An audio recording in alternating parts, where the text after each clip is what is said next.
Welcome to Lions HR training. Today, we're going to learn how to fill out an I-9 form. We will take things step by step and we'll discuss some of the more common potential errors that can occur with this very important form. Not only do mistakes require extra time and effort, but in some cases, failure to follow procedure can result in non-compliance and steep fines. The good news is that with a little training and practice, filling out an I-9 form will become second nature to you. Let's start with the first page. Section 1 is filled out by the employee, unless a preparer or translator does it, and fills out the bottom section certification on page 1. Please also note that you cannot specify which documents will be required to verify work eligibility. Similarly, you cannot ask for additional information if the employee provides sufficient identification to complete the I-9. The first block you see highlighted is for the employee's name. Enter the name, starting with the last name, then the first name, and finally the middle initial. Make sure that all entries are legible and neat. Only legal names should be used in this block, not nicknames or shortened versions of names. For example, Robert should not be entered as Bob. The next block is for other names used. If other names are used, like maiden name, it can be entered here. If no other names are used, leave the block empty. The next block is for the address. Enter the complete address. A common error is for the name of the street to be listed, but the type of street to be left out. The terms street, avenue, and boulevard are very important. The next block is for the apartment number. Sometimes apartments have letters to distinguish units. Make sure to enter the entire apartment number, including any letters. The following block is for the city or town. Enter the state abbreviation next. Abbreviations are okay as long as they are commonly used and understood. In this case, the abbreviation used is for Alabama. After the state, enter the zip code in the last box on the line. When entering numbers, be aware that certain numbers can be mistaken for others if written quickly or carelessly. 3s can look like 8s, 7s can look like 9s, and so on. Make sure that your numbers are clearly legible. The date of birth is entered with 2-digit month, 2-digit day, and 4-digit year. If the number is a single digit, enter it as 0 and the number. January would be 01. The Social Security number is extremely important. Make sure the numbers are entered clearly in the blocks provided. The employee can enter an email address in the next block if desired, and then enter their telephone number. The telephone number should include the area code. The next area the employee fills out is to indicate their status for work eligibility. The first area is for citizens of the United States. If the employee is a U.S. citizen, they fill out this block. The next choice is for a non-citizen national of the United States. Who is a non-citizen national? Non-citizen nationals are persons born in America Samoa, certain former citizens of the former trust territory of the Pacific Islands, and certain children of non-citizen nationals born abroad. The third option is for lawful permanent residents. The employee will enter their alien registration number or their USCIS number in the line provided. See in this example that the USCIS number is located clearly in the middle of the card and it's labeled. The fourth selection is for an alien authorized to work. In this case, the employee will provide either their alien registration number or USCIS number or their I-94 admission number.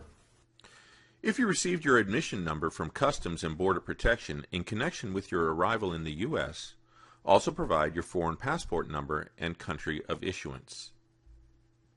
The final block is for the employee's signature. Now pay very close attention. This is a very common error.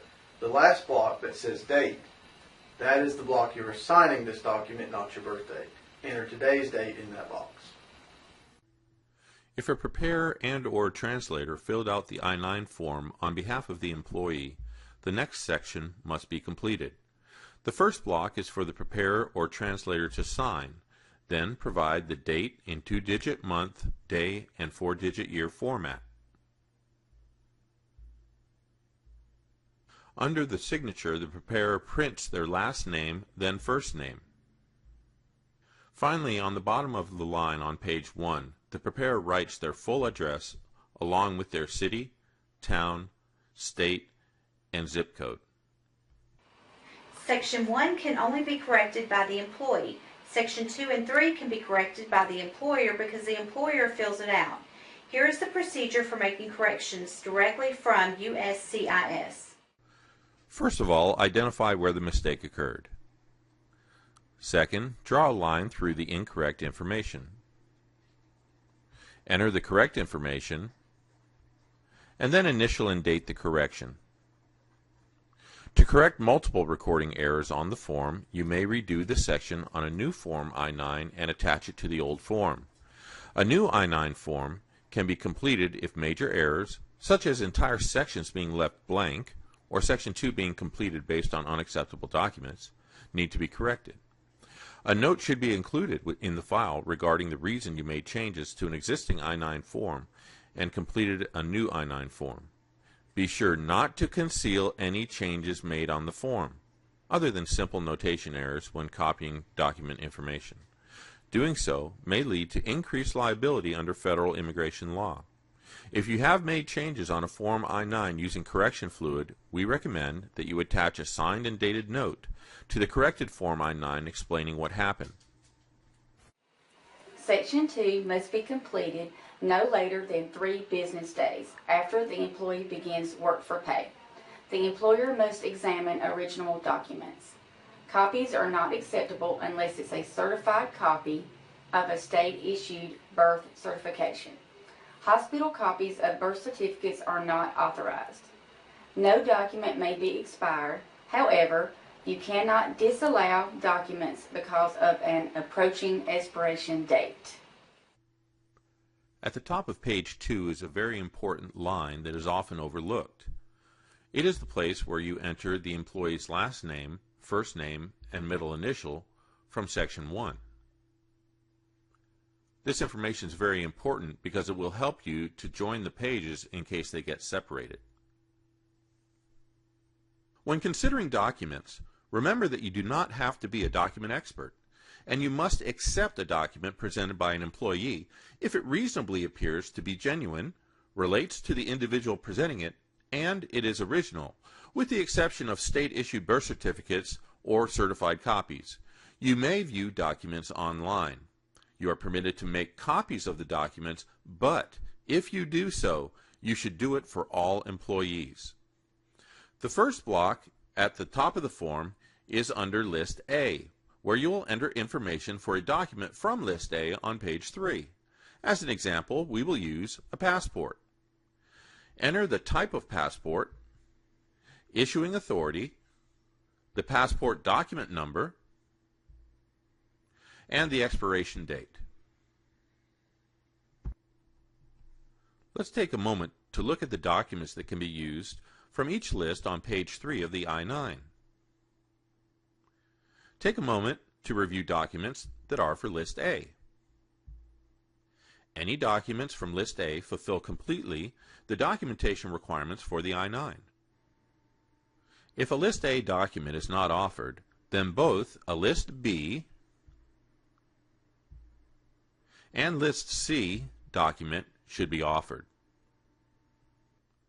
If documents are offered from List B and C, enter them in the correct column. Look at page 3 for reference if you forget. List the document title, the issuing authority, document number and expiration date in the format listed, month, day, and year, and note that on List C, in the case of the Social Security card, you can list either the Social Security Administration or the Department of Health and Human Services.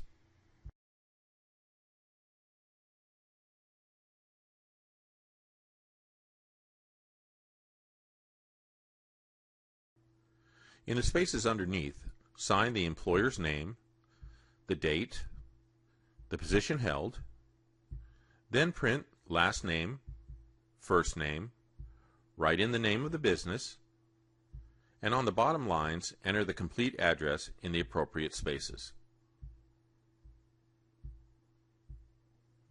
Take a look at these two dates. Note that the employee's first day of employment, is January the 12th, 2015, and the date that the employer or authorized representative is signing is January the 13th, one day later.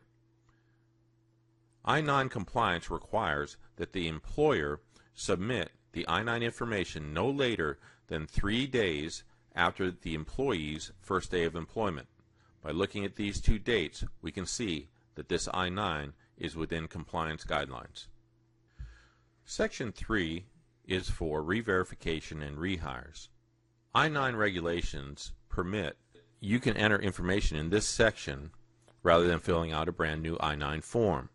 However, at Lions HR, we would prefer, as a matter of policy and procedure, that each time a person is rehired onto Lions HR, that they would fill out a new I-9 form. This is not referring to an employee taking a different position while still being employed by Lions HR. For example, going from one company to another company, all the while being employed by Lions HR. Section 3 can also be used to record a name change for an employee. You're not required to update Form I-9 when your employee has a legal change of name. However, it is recommended that you maintain correct information on the Forms I-9. What do? Well, you can ask your employee about a name change, and you can ask them to provide documentation so that you're reasonably assured of the accuracy of their name change. Finally, let's take a look at an occurrence that sometimes happens with Forms I-9. They are called tentative non-confirmations, or TNCs.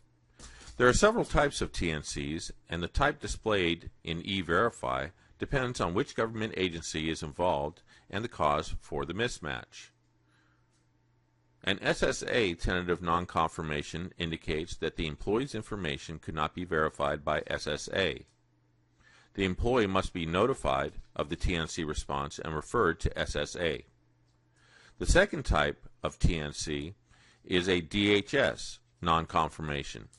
There are two types of DHS TNCs. The first type means that DHS was unable to verify employment eligibility, and the employee is instructed to call DHS to find out how to resolve the discrepancy. The second type is caused by a photographic mismatch, meaning the employer indicated that the photograph displayed by E-Verify did not match the photograph on the employee's document. If the employee contests this type of TNC, the employer must either scan and upload an image of the document or send a copy of the document via express mail at the employer's expense. Responses to TNCs are before you now. The first step is that the employer notifies the employee of a TNC.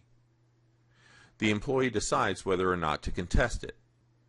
The employer refers the case to SSA. The employee visits SSA within 8 days. The employer receives updated results, and then the employer closes the case. In the case of a DHS TNC, the employer notifies the employee of the TNC. The employee decides whether or not to contest. The employer refers the case to DHS. The employee calls DHS within 8 days. The employer receives updated results, and the employer closes the case. In summary, make sure you are careful filling out the I-9. Make sure all entries are complete and legible, and that information is filled in the correct spaces. Complete Section 1 on the first day of paid employment, and Section 2 no more than 3 days afterwards. E-Verify the employee within 3 business days of their start date, and follow the USCIS guidelines to respond to TNCs. This concludes our training on the I-9. Thank you for attending.